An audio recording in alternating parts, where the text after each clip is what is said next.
tingnan niyo naman, nabanggit ko na kanina, si Martin Romualdez hanggang ngayon hindi pa nakakasuhan. Si Saldico nasa labas pa rin ng bansa. Babagal no yung kanilang pagkilos. At parang ang dating sa taong bayan, kaya nga nagpoprotesta ang tao. Ang dating ng taong bayan is that parang merong pinoprotektahan, no? So, kumbaga sa palagay ko hindi seryoso si Marcos Jr. in terms of sa pagkilos, no, yung kanyang trabaho in terms of sa pagsasawata ng graft and corruption sa ating bansa. Mga polling firm, makikita ninyo na pababa. At ito nga si Martin Romualdez talagang napakababa ng kanyang trust rating, no? So kumbaga makikita natin na walang kumpiyansa ang taong bayan, no, sa mga namumuno sa atin sa ngayon. Kung ang taong bayan nga, Jade, wala pang kumpiyansa, what more pa yung foreign investor. No, kaya makikita natin na meron talagang negatibong epekto ito sa ating bansa, itong nangyayari sa kasalukuyan, ano. So hanggat hindi siniseryoso ni Marcos Jr., no, yung kanyang trabaho, lalala lang ng lalala, no. Itong nakikita nating issue ng korupsyon, lalawak at lalawak ang kilos protesta na yan, ano, sa mga darating pa na mga linggo. Linggo lang ang pinag-uusapan natin dito, Jade, no, kasi mukhang ang palagay ko dito itong mga protesta na ito'y magiging mas frequent, no, sa mga darating pa na mga linggo. Bagyo't pagbaha. Ang kinakailangan sa disaster resilience sa ating bansa is maayos yung infrastruktura natin. Magbuhat sa flood control hanggang sa mga critical infrastructure. Yan kung nakukurap yan, no, at substandard yung pagkakatayo, nagkakaroon talaga ng epekto yan sa ating ekonomiya, no? Kaya malabo, no, sa palagay ko na mararating ng ating bansa yung sinasabi nilang upper middle income country status hanggat hindi nila nagagawan ng isasaayos itong issue ng korupsyon sa ating bansa. Kasi yan ang humihila sa atin, Jade, no, pababa ng pababa. Kaya dapat talaga maiayos nila yan. Kaugnay pa rin sa kaugnayan po ng protesta at ekonomiya, Doc, yung epekto ba nito sa merkado at sa negosyo kapag may mga malalaking protesta tulad po ng mga nangyayari ngayon dito sa ating bansa? Ano mga epekto po ito? Paano po ito nakakaapekto sa merkado o sa mga negosyo? So marami nga tayong pwedeng indicator dyan, ano, para maipakita natin na nagkakaroon talaga ng epekto itong mga kilos protesta at yung overall issue ng graft and corruption sa ating bansa. Tingnan mo na lang, Jade, yung sa stock market, ano, makikita natin na kung susundan mo yung takbo ng stock market, makikita natin doon na nagkaroon talaga ng pagbaba ng value, no, ng ating stock exchange diyan sa Pilipinas. No, magbuhat nung nanungkulan si Marcos Jr., magbuhat nung nanumpa siya hanggang sa araw na to. Kung ikukumpara mo yung value ng stock, malaki na ang ibinaba niyan. Malaki na rin ang nalagas, no, in terms of value sa ating stock exchange nang dahil sa palagay ko nang dahil sa kapabayaan niya ni Marcos Jr. Siya talaga ang dapat nasisihin diyan, ano, in terms of kung ano man yung nangyayari sa ating ekonomiya. Now, about the protests, itong mga protesta na ito, nakakalikha ito ng uncertainty rin sa ating ekonomiya. So bakit natin nasasabi nagkakaroon ng uncertainty? Kasi hindi nagiging stable yung ating gobyerno. So halimbawa may mga ugong-ugong halimbawa, ano, na magkakaroon daw ng destabilization, magkakaroon halimbawa ng mga mas malawakan pang protesta, no? Makikita din natin sa Kongreso, halimbawa sa Senate, Jade, no, makikita natin hindi rin stable yung leadership. So kumbaga, lahat ng ito pag suma total mo, ito ay nakakalikha ng uncertainty sa mga negosyante. So halimbawa, kung ikaw ay isang mamumuhunan na nasa labas ng bansa at ikaw ay namimili ka ng mga bansa, no, na gusto mong maglagak ng iyong puhunan, abay, bakit ka naman maglalagak ng puhunan sa isang bansa na sa palagay mo na hindi stable yung gobyerno, no? Yung meron tinatawag na political instability. So definitely itong mga nakikita natin na mga kilos protesta, yung issue ng graft and corruption, no? Na hanggang ngayon yung sina Martin Romualdez hindi pa rin nakakasuhan, no? Iniimbita lang, ano, pero hindi talaga pinipilit or pinipuwersang ipatawag ng ICI. Si Saldico hanggang ngayon nasa labas pa rin ng bansa, hindi pa rin nakakansela yung kanyang passport. So kumbaga yung makikita natin yung kawalan ng aksyon, no ng ni Marcos Jr. in terms of seryosohin naman niya, no, itong issue ng korupsyon. Nakikita kasi natin na hindi niya siniseryoso, at the more na hindi nila siniseryoso yan, the more na magkakaroon ng uncertainty sa ating ekonomiya, at yung uncertainty na yan ay hihila sa ating ekonomiya pababa, Jade. Po, yung Bangko Sentral ng Pilipinas po natin, Doc, nagsabi na maaring hindi po maabot ng Pilipinas ang target ng paglago po ng GDP natin ngayong taon, nasa pagitan po ng 5.5% hanggang 6.5% dahil sa problema sa korupsyon, na particular na po dito sa mga manumalyang flood control projects. Yung issue po ng flood control ay nagdudulot po ng pagbaba ng kumpiyansa ng mga negosyo at pagkaantala naman po sa mga proyekto ng infrastruktura na nakakaapekto naman sa paglago ng ekonomiya. Ano naman po ang masasabi po niyo dito? Tama yung analysis ng Bangko Sentral diyan, ano? Kasi kung titingnan mo, Jade, yung extent ng korupsyon sa ngayon napakalaki, di hamak na mas malawak kumpara nung araw, no? Kung ikukumpara natin halimbawa sa panahon ng tatay ni Marcos Jr., sa palagay ko nahigitin na ni Marcos Jr., no, in terms of yung level ng korupsyon sa ating bansa. Kasi nung araw, Jade, ang korupsyon nung araw centralized ibig sabihin ng centralized, si Marcos Sr. lang, dun lang sa kanila nagkakaroon ng korupsyon, ano? Kumbaga sila lang yung pinaka-primary na mga nakikinabang. Siyempre may mga crony, pero pinaka-nakikinabang sila. Pero ngayon ang nangyari sa korupsyon natin, Jade, is decentralized na. So ibig sabihin, kahit na yung hamak na district engineer, kahit na yung hamak lang na halimbawa congressman, sila ngayon nakakatikim na rin, no, ng graft and corruption na malaki yung mga nakukuha nila. So mantakin mo nga naman, may mga contractor tayo nakita ng mga naka Rolls Royce, ano? So definitely yung lawak ngayon ng graft and corruption ay napakatindi. At yung lawak na yan, no, it's very widespread. And we're looking at scales, no, in terms of trillions of pesos possibly na nasquander sa ating bayan. Yan talagang magkakaroon yan ng negative na epekto sa ating gross domestic product. Kaya hindi na ako nasurpresa, no, nung sinabi ito ng Bangko Sentral, kasi tama sila dyan, ano? Hanggat nandyan yung issue ng malawakang korupsyon, talagang hindi natin mararating, no, yung tinatawag nating upper middle income status, no. Mananatili tayo na parang kalibel tayo ng Cambodia, no? Baka nga yung East Timor maunahan pa tayo sa mga darating na panahon dahil nga sa klase ng pamamahala na meron tayo sa kasalukuyan, Jade.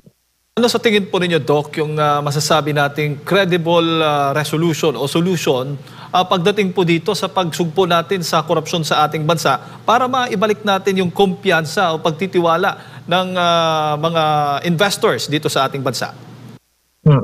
Well, sa nakikita ko, no, kasi tingnan niyo naman, nabanggit ko na kanina, si Martin Romualdez hanggang ngayon hindi pa nakakasuhan. Si Saldico nasa labas pa rin ng bansa. Babagal, no, yung kanilang pagkilos.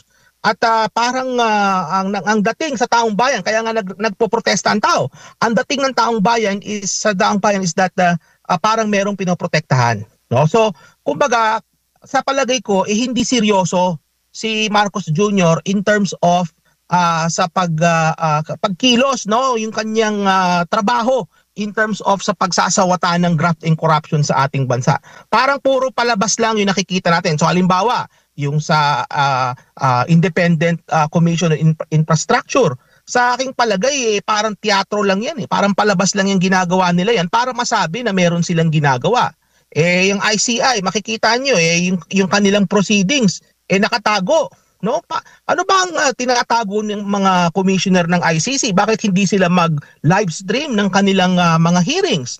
No? Yung mga journalist, makikita ninyo, nandun lang sila sa labas ng building ng ICI at nag-iintay sila doon ng mga iniimbitahan, no, ng ICI para sa mga pagdinig.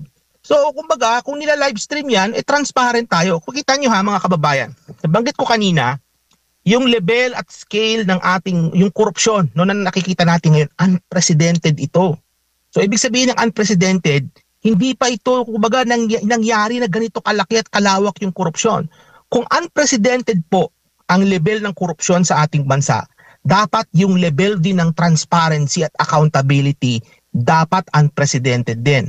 The fact na yung ICI na yan, no, na nagtatago sila dyan sa building, kung saan man yung building na yan, at hindi sila nagla-livestream at hindi nila isinasa publiko yung kanilang mga pagdinig, hanggat hindi nila ni-livestream yan, magdududa at magdududa pa rin ang taong bayan.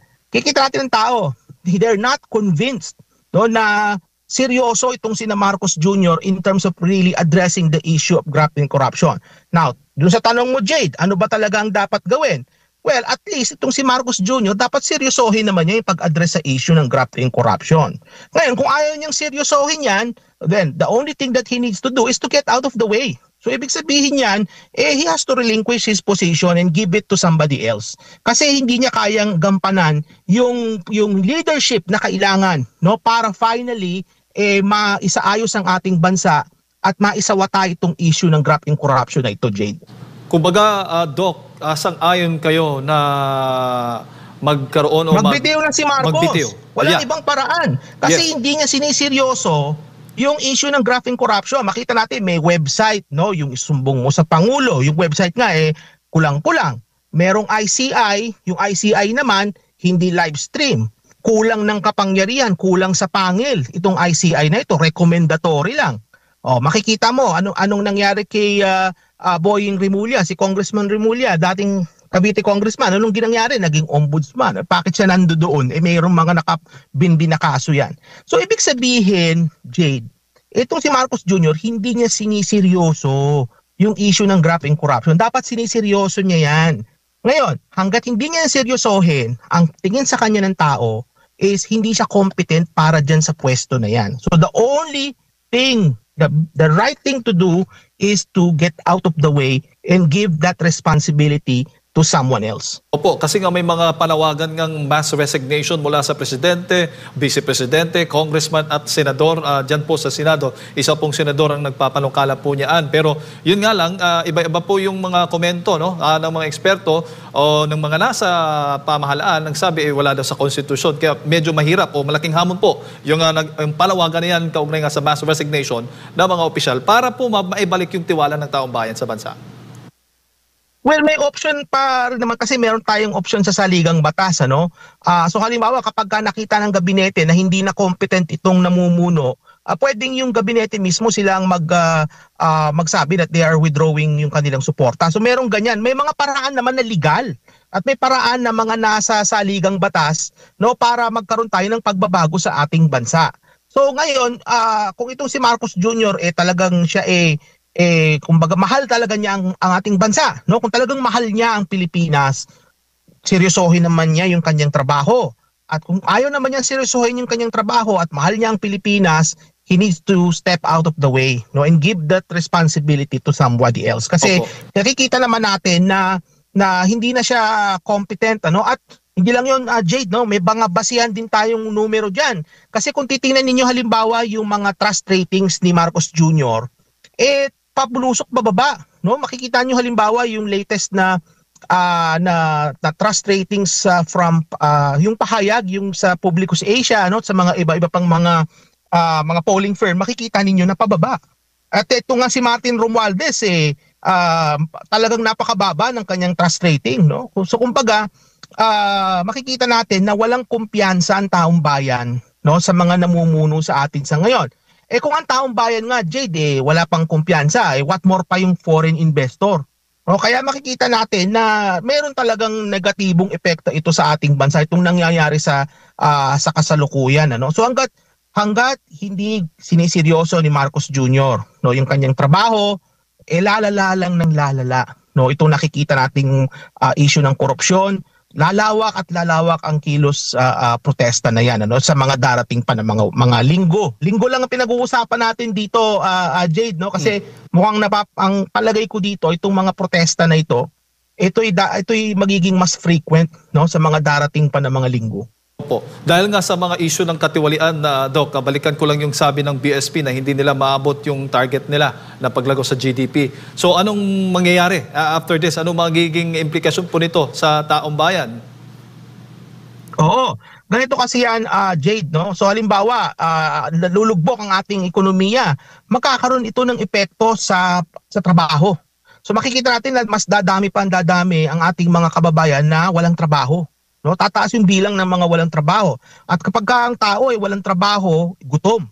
So anong gagawin ni na Marcos Jr.? Mamimigay sila ng ayuda. No? So yun yung nakikita natin diyan eh. Kapag ang tao gutom, pag ang tao merong problema, no, papasok sila diyan, mamimigay ng ayuda. Kagaya halimbawa na may mga sakuna, mamimigay sila ng ayuda. Pero tandaan din natin na mayroong hangganan ang resources ng ating gobyerno. May hangganan yan, ninanakaw pa. So ibig sabihin, hanggat hindi nila na-resolve yung issue na yan, magkakaroon talaga yan ng epekto sa ating gross domestic product, no? At hindi natin mararating yung upper middle income status. So ngayon, anong consequence niyan? Dadami ang walang trabaho, mas lalawak ang mga kilos protesta, andyan din yung issue na hindi na tayo maka-access halimbawa ng mga official development assistance kasi wala na rin kumpiyansa sa atin ang mga ibang bansa. No? At dahil mababa yung ating antas, no, ng pamumuhay, mababa yung ating standard of living, magkakaroon ito ng epekto sa napakaraming sektor ng ating ekonomiya. Halimbawa sa kaso Jade ng turismo, sa kaso ng turismo makikita natin na kung unstable ang isang bansa, malimit na may mga pagkilos protesta, yung mga ibang bansa, Jade, mag-i-issue yan ng mga travel warning. No? I-avoid nila yung kanilang mga kababayan na pumunta sa Pilipinas. No? Kasi nga may mga kilos protesta. So may epekto yan sa turismo. Napakalaki pa naman ng nakukuha natin in terms of tourist income. No? So, kumbaga, hanggat yung nasasabi ko kanina, hanggat hindi yan nasasaayos at siniseryoso ni Marcos Jr., patuloy lang na lalala ng lalala, no, yung sitwasyon dyan sa ating bansa. Opo. Since wala pong kumpiyansa na ang taong bayan, nabanggit po ninyo, yung mga negosyante nga ay bumababa na yung kumpiyansa nila, papaano na lamang yung mga ahensya po na nag-iimbestiga po nitong flood control controversy? Sa tingin po ninyo, ay may kumpiyansa pa rin ho ba ang taong bayan doon sa mga nag-iimbestiga tulad ng sabi po ninyo, ICI? Pero itong pagdating naman sa bagong ombudsman, na possible na ito po yung magiging prioridad po niya pagdating ng panahon, itong flood control anomaly. Ano po, mataas rin ho ba ang kumpiyansa ng taong bayan, lalo na po sa mga ekonomista tulad po ninyo? Alam mo kasi nangyari naman sa ombudsman, with all due respect kay Congressman Boying Rimulya, no, with all due respect to him, ang aking palagay dyan, I think he should not have been appointed there in the first place. Kasi, politiko siya eh. Kung titingnan mo sa mga dating inappoint na ombudsman, yan ay mga dating mga mahistrado ng korte, no, mga batikang abogado, o kaya mga human rights advocate, no, kumbaga may meron silang matagal na karanasan sa paglilitis. Hindi sila politiko kagaya ni Congressman Rimulya. So kung politiko pala itong si Congressman Rimulya, so ibig sabihin political din yung reason sa kanyang pagkaka-appoint as an ombudsman. Kaya nung naalala mo, Jade, anong sinabi ni Ombudsman Rimulya? Sabi niya, isa sa mga una niyang gagawin is titignan itong salin ni Vice President Sara Duterte. Bakit mo uunahin si Vice President Sara Duterte? Nandyan pa si Saldico, nandyan pa si Martin Romualdez na dapat mong asikasuhin. No? Kumbaga, iba ang prioridad sa palagay ko nito ni Boying Rimulya. No? Kasi nga politiko ito, political din yung reason sa kanyang pagkaka-appoint. It's not about accountability. It's about politics itong pagkaka-appoint na ito kay Congressman Boying, with all due respect to him. Now, doon naman sa tanong mo, Jade, no, in terms of seseryosohin, since nga ang palagay ng tao is political yung reason ng pagkaka-appoint kay Ombudsman Rimulya, hindi ito seseryosohin ng taong bayan. No? Kumbaga, lahat ito politika lang. At ganun din dun sa ICI. So makikita natin na any recommendation ng ICI, makikita natin, it remains to be seen kung ano yung kanilang gagawin. Pero sa palagay ko sa ngayon, dahil nga nagtatago sila dyan sa building, no, hindi sila nagla-livestream ng kanilang mga pagtinig, sa palagay ko, hindi sila seseryosohin hanggat sila nagtatago dyan sa loob ng building na yan, Jade. Opo. Bago ko lang ipasa kay Partner Admar, Doc, sa gitna nga pa rin ng mga kontrobersya patungkol nga dito sa flood control projects, may panukala na patupad o magbigay ng direktang pinansyal na ginagawa o na ginhawa sa mga manggagawa sa gitna po ng kontrobersya po ng flood control project. Ito pong tinatawag na isang buwan na tax holiday ngayong taon. Ano po ba yung masasabi po ninyo dito? Well, ganito kasi yan eh. Kung titingnan ninyo yung optics ng mga ganyang programa, Jade, no? Halimbawa, tax holiday. Kung ang nag-initiate niyan, ang gobyerno, hindi ba Jade, ang nag-initiate ng tax holiday na yan, hindi gobyerno, di ba? Nagpanukala po Hindi isang senador. Panukala pa lamang Oo. po yan. Oo, so kumbaga, kasi ganito eh, ang optics niyan, kung napupunta lang naman pala sa mga korap na politiko, no, sa mga tiwaling opisyal ng gobyerno yung pera ng gobyerno, no, yung budget, bakit hindi na lang natin bawasan ang buwis? No, kasi ang idea diyan is kapag binawasan mo yung buwis, mababawasan din yung kanilang makukurap. So ibig sabihin nito, kapag binawasan mo yung buwis, that will create pressure doon sa mga korap na mga politician na bawas-bawasan muna nila yung kanilang pangungurakot. Kasi kung titingnan mo, Jade, ha, in terms of sa mga pag-aaral, may mga nabasa akong pag-aaral na 30% up to 50% ng budget ng gobyerno ng Pilipinas napupunta lamang ito sa katiwalian. So kung halimbawa ang budget ng ating gobyerno, no, is 20, I believe it's kung hindi ako nagkakamali, mga nasa 16 or 17 trillion, no, yung budget. So ibig sabihin nasa mga 8 trillion dito na pupunta lamang sa katiwalian. So kung babawasan mo ngayon ang buwis para mabawasan yung revenue ng gobyerno, that will create pressure para dun sa mga tiwaling politiko na bawasan yung kanilang pagnanakaw. Ngayon, may mga ibang economist ako nakita, no, na dinig, sinasabi nila na makakasama ito sa ekonomiya kasi pag nabawasan mo yung government expenditure, makakahila ito sa ating GDP pababa. Hinihila na nga pababa ng graph in corruption ang ating gross domestic product. So sa palagay ko, I think it's wise, no, na bawas-bawasan din ng gobyerno yung kanilang kinikita diyan in some ways. Kagaya halimbawa, Jade, yung panukala ni Kiko Barsaga about yung pagkakansela ng VAT. Kasi nga yung VAT na yan, napupunta lang yan sa mga kurakot. At yung VAT is a regressive form of tax. Kahit na ikaw'y mahirap, pareho pa rin yung percentage ng buwis na iyong binabayaran.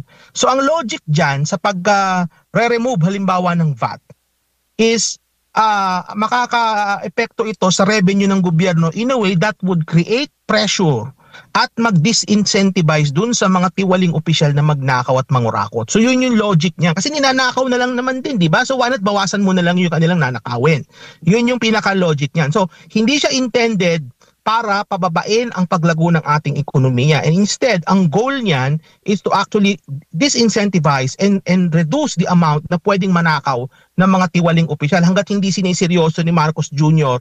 yung pagsasaayos ng issue ng graft and corruption sa ating bansa, Jade. Doc, magandang umaga. Si Admar po ito. Lihis lang ako ng konti dito sa mga issues sa ating bansa pero related pa rin po, no? Baka may relasyon pa rin ito dahil patuloy pa rin yung trade war nitong Estados Unidos at ng China at muling nagbabala ang China may gagawing hakbang sakaling hindi iatras ng Estados Unidos yung mataas na taripa mula sa mga imported na mga produkto. Meron ba itong epekto sa Pilipinas sakali man na rumesbak ang China? Alam mo, magandang tanong yan, Admar, no? Actually, itong nangyayaring trade war between the United States and China, makakaroon ito ng magandang epekto sa atin kung maayos ang sistema dito dyan sa Pilipinas. So anong ibig ko sabihin? Dahil nga may nag-impose ng taripa, kung di ko nagkakamali, nagbabanta si Donald Trump ng 100% na taripa sa mga produkto na ini-import nila galing China. So, kumbaga, imbis na sa China na lang sila mag-produce, no? Bakit hindi sila lumipat sa Pilipinas? Dahil pag sa Pilipinas ka nag-produce, hindi 100% yung taripa na pwede nating i-export papuntang Estados Unidos. So, ibig ko sabihin, kapag yung conditions are there, no, in terms of attracting yung mga businesses, no, na nasa China na ngayon, na nag-ooperate sa China, na imbes na sila ay mag-produce sa China, why not they move to other countries, no? Nangyari nga dyan, Admar, is tayo ay nauunahan na ng ating mga kapitbahay, no? So halimbawa, yung mga pabrika na mga dating nasa China, sila ngayon nasa Malaysia na, no, yung marami diyan nasa Vietnam, no, kasi nga may land border sila with China yung iba nasa Thailand. Kumbaga kumbaga hindi sila pumupunta ng Pilipinas for several reasons. Unang-una, hindi stable ang kalakaran dyan ngayon sa Pilipinas. Maraming kilos protesta, no, issue ng graft and corruption, may political instability. Ikalawa is mataas pa rin yung cost of production, no, lalong-lalo na sa issue ng kuryente na hanggang ngayon napakataas pa rin. Kung maalala ninyo, sinasabi ni Marcos Jr. 3 years ago na pabababain niya ang presyo ng kuryente. Hanggang ngayon, mataas pa rin ang singil sa kuryente at ito'y nakaka-apekto sa pag-a-attract ng foreign direct investment sa ating bansa. So diyan mo makikita na hindi talaga siniseryoso ni Marcos Jr. ang kanyang trabaho. Kasi 3 taon na, mataas pa rin ang singil sa kuryente. And then ikatlo, no, makikita natin yung ating foreign policy na hindi akma, no, doon sa ating economic development policy. So kumbaga, ini-alienate natin ang China, kinakalaban natin ang China, kumakampi tayo sa Estados Unidos, kung ikaw nga naman Chinese company, bakit ka pa pupunta ng Pilipinas para ilipat doon yung iyong produksyon? Kinakalaban mo ang China, kinakalaban ng Pilipinas ang China. Hindi siya mabait, no, sa mga Chinese. So ibig sabihin niyan, talagang iiwas sila sa Pilipinas. Kaya makikita natin na imbis sana itong trade war na ito, we could bring it to our advantage dahil sa maling papamalakad, no? At yung mababang klase, yung mahinang klase na governance na meron tayo, yan ang nangyayari sa ating bansa, no? Something na yung trade war na yan could have been positive for us, hindi natin na-realize yung potential niyan dahil nga sa issue ng graft and corruption at yung klase ng pamumuno na meron dyan sa Pilipinas, Admar. Opo. Di ko lang alam kung meron kasing lumalabas, Doc, na meron daw report yung tinatawag na 2025 investment climate statement ng US State Department kung saan nabanggit dito yung umano'y korupsyon. Nabasa niyo po ba itong pahayag na ito ng Estados Unidos, US State Department po, Doc? Kasi mismo ang Estados Unidos na ang naaalarma sa issue ng graft and corruption sa ating bansa. Actually, alam mo, Jade, nauna pa nga dyan ang South Korea, di ba? Kasi nung nakaraang buwan, inihinto na ng South Korea yung official development assistance. So kumbaga, yan simula pa lang yan ang reaksyon ng mga iba't ibang mga bansa sa issue ng graft and corruption, ano? Kumbaga, nakakahiya na yung nangyayari sa ating bansa kasi mga ibang bansa na mismo ang nakakapansin, ano, diyan sa mga katiwalian diyan sa Pilipinas, no? So and again, babalik na naman ako sa sinasabi ko kanina about the seriousness of this government in terms of addressing graft and corruption. The writing is on the wall. Nandiyan na, anong sinasabi ng mga ibang bansa, no? Nakikita natin na nagbibigay na sila ng mga warning, nag-express na sila ng concern about graft and corruption. Nasaan na si Marcos Jr. in all of this? What is he doing in terms of addressing the issue of graft and corruption? Anong ginawa niya? Nag-create sila ng website, no? Na yung isumbong mo sa Pangulo na hindi naman natin alam talaga kung binabasa ba talaga ni Marcos Jr. yung mga sinesend dyan ng mga reklamo. Nagtatag sila ng Independent Commission for Infrastructure na nagtatago sa building. Na wala, kumbaga, bukod sa nagtatago, ang ginagawa nila dyan is hindi nila sinasa publiko yung kanilang mga proceeding. Paano ka makakakuha ng tiwala sa tao? No? So kumbaga, hindi sufisyente yung ginagawa ni Marcos Jr. ngayon in terms of addressing the graft and corruption sa ating bansa, yung katiwalian. Kaya no wonder ganyan na lang ang reaksyon ng mga ibang bansa sa atin. Nakakahiya, nakakadiri, Admar. Dapat talaga, yan si Marcos Jr., if he cannot do this, kumbaga hindi niya kayang gawin yung kanyang constitutional duty, no? In terms of being the president and being the leader, he has to do the right thing and just get out of the way and give that position to somebody else na mas competent, no, na ma-address itong issue na ito kasi talagang nakakahiya na, Admar.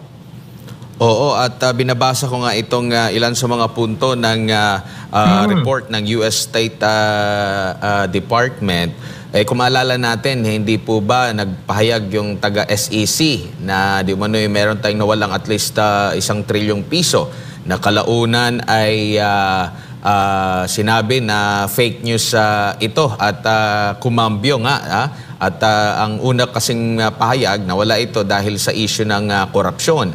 Pero dito sa pahayag ng US State Department, maraming ipinunto ang sila rito. Halimbawa, dito sa issue ng korupsyon. Basahin ko lang yung kanilang naging report, no? Sabi dito, corruption is pervasive and long-standing problem in both public and private sector.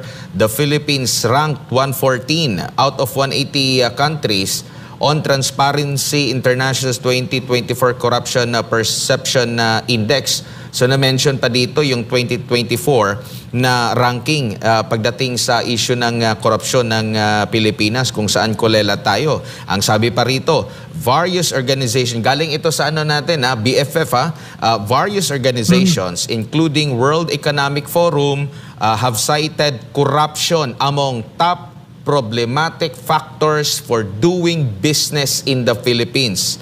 The Bureau of Customs is still considered to be one of the most corrupt agencies in the country. So, parang tumutugma ito doon sa naunang pahayag na kalaunan ay kumambyo or kinambyo, Doc.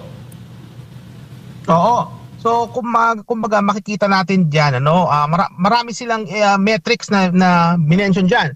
So nandiyan halimbawa yung Transparency International Index of corruption. Excited nga ako na makita yung ating rating diyan for 2025 kasi inaasahan ko na mas lalo pa tayong bababa in terms of sa Graph in Corruption ratings At yung nabanggit nila diyan about the Bureau of Customs as the most corrupt, hindi rin sila updated dyan kasi dapat sinama na rin nila dyan yung Bureau of Internal Revenue, at iba pang mga Department of Public Works and Highways, dapat minention nila yan dahil yan ang mga matitindi sa corruption in terms of the government agencies.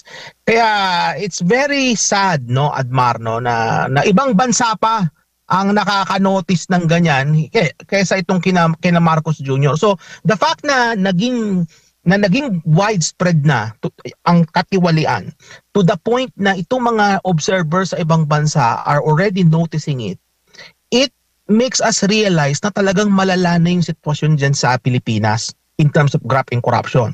Kumbaga sa sakit, talagang matindi na yan. Kumbaga sa cancer, talagang kumalat na yung nagmetastasize na yan. Talagang matindi na ang kailangan gawin dyan para magkaroon ng lunas ang ating bansa in terms of graft and corruption.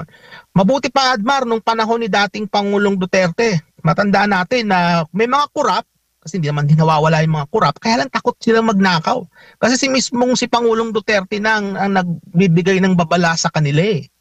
So, kumbaga, ngayon, ang kaibahan, walang takot yung mga tiwaling opisyal. Hindi sila natatakot kay Marcos Jr. So, kumbaga, talagang tama yung sinasabi ng mga nag-o-observe noon na itong si Marcos Jr. is a weak leader. At yung kanyang weak leadership, nagmamanifest na yan sa ngayon sa nakikita natin patungkol sa graft and corruption. And it's even other countries are the one that's noticing what's going on, which is really embarrassing dyan sa nangyayari sa ating bansa, Admar. Huling topic na lang siguro, Doc, bago kayo balik kay partner Jay, dito po sa pahayag ni Marcos Jr. na muli nating makukuha, o hindi pala muling sinabi ng government natin na makukuha natin yung upper middle income bilang upper middle income na bansa. Kaya ba ito? Lalo na ngayon na mas dumarami ang nabubulgar na mga problema, lalo na sa issue ng korupsyon, Doc. Alam mo, kaya nga itong issue ng transparency, mahalaga yan Kasi the fact na maraming nabubulgar na katiwalian, nare-realize ng tao na talagang malala na yung issue ng corruption. Kaya nga ang aking ina-advocate dyan, itong ICI, dapat ito talaga ay transparent sila, talagang pinapakita nila sa publiko yung kanilang pagdinig. Kumbaga, Admar, sa issue ng katiwalian, ang kinakailangan talaga ditong mangyari is transparency talaga. Yun yung nakikita ko na isa sa mga main solutions diyan, na maging transparent tayo. Hindi dapat na may mga itinatago. And ngayon, doon sa issue naman ng upper middle income status, Kung maaalala ninyo mga kababayan, no, yung mga buhay pa noong panahon ni Marcos Sr., may mga akusasyon na yung mga economic agencies ng gobyerno nung time na yon, ginagawa nila yung tinatawag na window dressing. So Admar, ewan ko kung narinig mo na yung term na window dressing. Ang ibig sabihin ng window dressing, ipinepeke nung mga tiwaling opisyal ng gobyerno yung mga datos para palabasin na maganda yung ekonomiya, pero sa totoo lang, talagang lugmok na yung ekonomiya ng mga panahon na yon.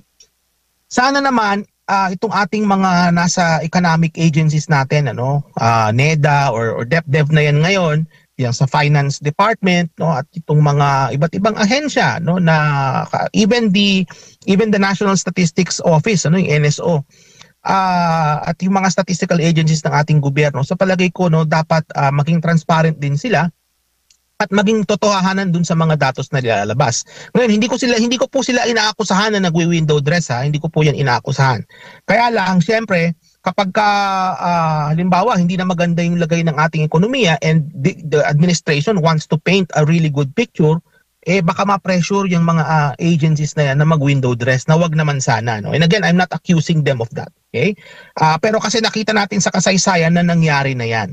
Ngayon, doon naman sa issue whether or not mararating natin yung upper middle income status na yan, hanggat hindi na isasaayos ang issue ng graphing corruption, hanggat hindi nasasaayos yung issue about profitability and ease of doing business sa ating bansa, hanggat hindi harmonized yung ating foreign policy sa economic development policy, malabo na mararating natin yan sa lalong madaling panahon, at medyo matatagalan bago natin marating yung upper middle income status na yan. Ngayon, kung marating man nila yan, well and good, no? But also, we have to ask, supposing narating natin, itong taon na to halimbawa, or sa susunod na taon, we have to ask ourselves, okay, narating nga natin yung upper middle income status. Ramdam ba yan ng ordinaryong mamamayan? No? Ramdam ba yan ng ating mga kababayan na hanggang sa ngayon, lubog pa rin sa baha yung kanilang bahay? Ramdam ba yan ng ating mga kababayan na kailangan pa nilang pumunta sa mga congressman para humingi ng sulat, no, para maging libre yung kanilang pagpapagamot? So kumbaga, yung upper middle income status, Admar, it doesn't mean anything at all kung hindi yan ramdam ng ordinaryong tao. Maganda lang yan sa pangalan, no, na tayo upper middle income status, pero ramdam ba yan ng ordinaryong tao? Yun ang dapat na pagtuunan ng pansin ng ating gobyerno. Alright. Doc, maraming salamat po sa inyong pong oras at sa pagbibigay po ng impormasyon ngayong umaga. Sa ulitin po, mabuhay po kayo.